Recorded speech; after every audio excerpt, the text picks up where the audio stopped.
Back again.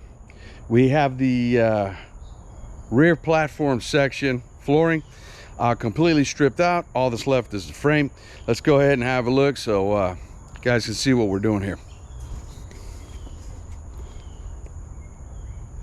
Now if you look closely down here, you'll see body mounts and body mounts. Comes over here, more body mounts, body mounts, body mounts. This here is the battery box. Batteries here. That's gonna have to get relocated because when we go ahead and add on what we're adding on, there's not gonna be any room for that. So I have to go ahead and relocate that and figure out where we're gonna put that. But you see the amount of harnesses coming off of this thing all the way to the back. This harness comes off the back. I don't even know what this is, but if you follow this harness, it goes all the way back. This is what I found. That's not my doing. This is just hanging out underneath the bus. I had no idea. Remember, we were talking about how this bus had a drain and how it was killing batteries. And well, I don't know if that's a culprit of it or not, but that's another reason why we just don't start hacking things like I talked about in my previous videos. And I'm going to show you a couple of other things here. Got your tank, your sending unit, and more harnesses. If you look down here on the ground, I got harnesses laying all the way down and underneath there. Those were all the harnesses that I basically pulled back when I started this. These lines that are cut here are the auxiliary AC lines, rear AC lines. We had to cut those. They were in the way and they were preventing the wood from coming up. And again, we got some more body mounts here, more cuts here. AC unit, part of it's still attached. I got to go ahead and remove that. And then you have your depth tank there, and you have all your emissions garbage, obviously still on the truck due to regulations. So see, even got a drive shaft loop. Drive shaft loops, that's pretty cool, but I'd like to see a bigger drive shaft loop. And that particular drive shaft loop is actually welded onto the bus frame, so that's got to be removed also.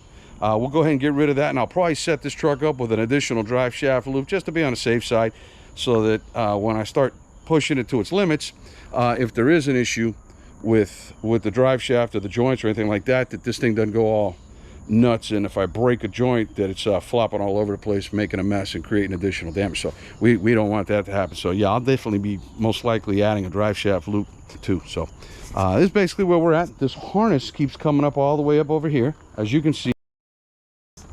I was going to go ahead and start removing this harness.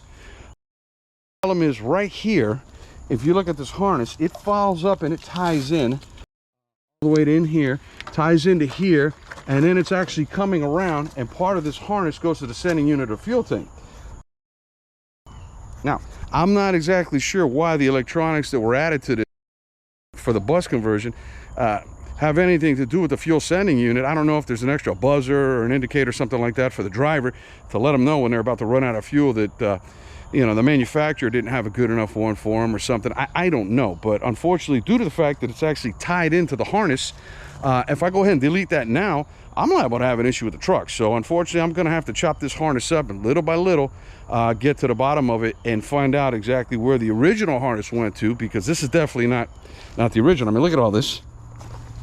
Babe, you know, it's a bit of a hot mess, and yeah, I'm going to delete it all, but little by little, I can't get rid of this harness until I start following the original harness. You got to run in tandem with that removal, because if you don't, you're gonna have problems. And like I said before, this thing's got to run. It's got to run at all times. Right now, it currently runs and drives, and I want to keep it that way. So I got to be real careful and tactful with how I do this. Right now, we're just going to go ahead and continue step by step with stripping this out and getting it ready. This frame continues, and it goes, let me get this out of the way, goes all the way up into here. Now, this is a divider I picked up to help me just for a little bit of support for the time being, so when this is covered up, it doesn't get too wet. And that's also a piece of leftover fiberglass that I got on the roof. You can see where they cut it for the conversion. And this actually, this piece of wood here in this framing comes all the way over here. And it also, I think, is gonna step up, out, and around all of this. So next step's gonna be to go ahead and remove the bus paraphernalia, I should say, with the flooring in the cab. We'll get that out of the way, and then we'll move on to sectioning out, cutting up the frame piece by piece, and getting it off this truck so that we can go ahead and get down to ground zero to start the build up, I should say. So just wanted to keep you in the loop. Thanks.